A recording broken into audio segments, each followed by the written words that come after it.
Okay, so today I want to talk about this new thing that is making its rounds throughout the media, and I've seen tons of articles about it, news reports, blog posts, all kinds of crap. And it's this quiet quitting issue.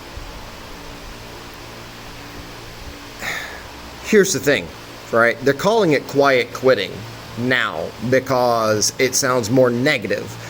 But what it used to be called was working to rule, all right? And it was a form of protest during the union building times because employers were requiring people to work longer hours than what they were supposed to be working. They were requiring them to do jobs that were not their jobs, and not paying them for doing all of these above and beyond things. Well, here's the thing. There are so many jobs now that do not have unions and are essentially abused by their employers. I came out of the IT industry, and in the IT industry, employers more or less expect you to be on call 24 hours a day. Employers are always expecting you to go way above and beyond what is within your wheelhouse, or what is within your purview, or what is in your contract.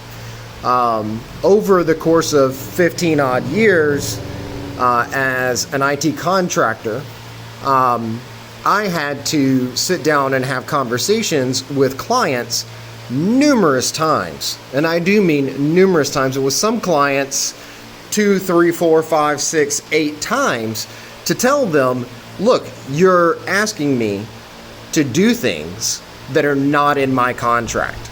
You're asking me to work beyond hours that I'm contracted to work. If I'm contracted to you for 40 hours per week and it is not stipulated in my contract that I will be on call, then requiring me to work 50 and 60 hours a week and calling me at 11 o'clock at night to talk through something or get help with something is not acceptable, okay? It has become a norm in this country that employers expect, and in many instances require, their employees to work above and beyond what they're actually compensating those employees for.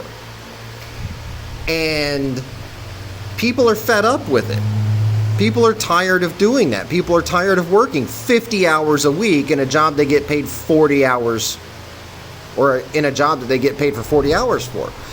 People are tired of doing their boss's job on top of their job. People are tired of doing their coworkers' jobs on top of their job.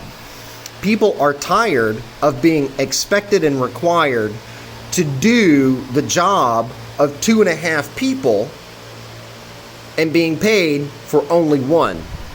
Okay? On top of which, this is especially bad in the IT industry. Okay? You'll have, let's say, an IT department that needs to fill a position, and they may submit to the HR department, they need a person that has 2 years worth of Java experience. That's it. That's all they request. But then the HR department tacks on, must have a bachelor's degree in computer science, master's preferred, must have 10 years of Java experience, must have all of these other qualifications, but then they want to pay that person an entry-level wage, right? And I can tell you here and now that as a developer, as an IT consultant, as a database architect, I would not even apply or accept recruiters calling me about jobs where they required such heavy prerequisites for a $30,000 a year job or something that paid $15 to $20 an hour. It's absurd, right? But these IT departments, they have a simple requirement HR departments tack onto it, and that adds into it. So in order to go get these jobs, you have to show that you have all of this background experience that's not required for this job, but is required by somebody who has no idea what they're talking about, right? In order to get an entry-level job that they're going to pay you $30,000, maybe even $40,000 a year for, and then ask you to put in an extra 10, 15 hours per week to do your job. Or they're going to terminate you. They're going to kick you out the door and hire the next guy or the next gal. Sorry, I don't mean to be sexist when I say that. And it's ridiculous.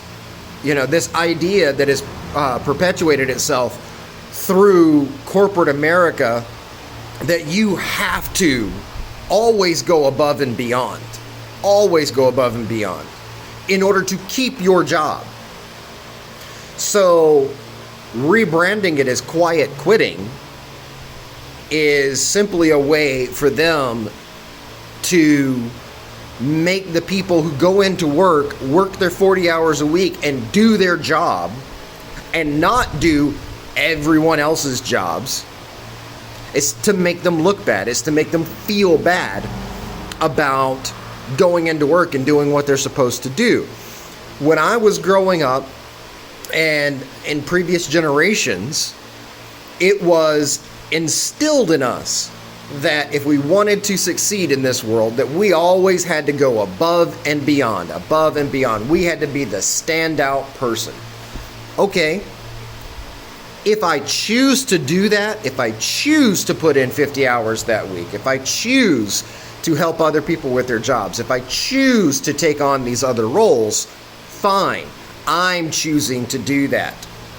If an employer is requiring me to do that, is requiring me to do things outside of my contract, requiring me to work hours outside of my contract, requiring me to work at times outside of my contract, we have a whole different scenario, and that is a huge, huge problem. And I'm willing to bet that all of these articles that have been coming out about this quiet quitting were articles that were originally funded by corporate organizations trying to make people feel bad about not putting in 50 and 60 hours a week. So what the hell's wrong here?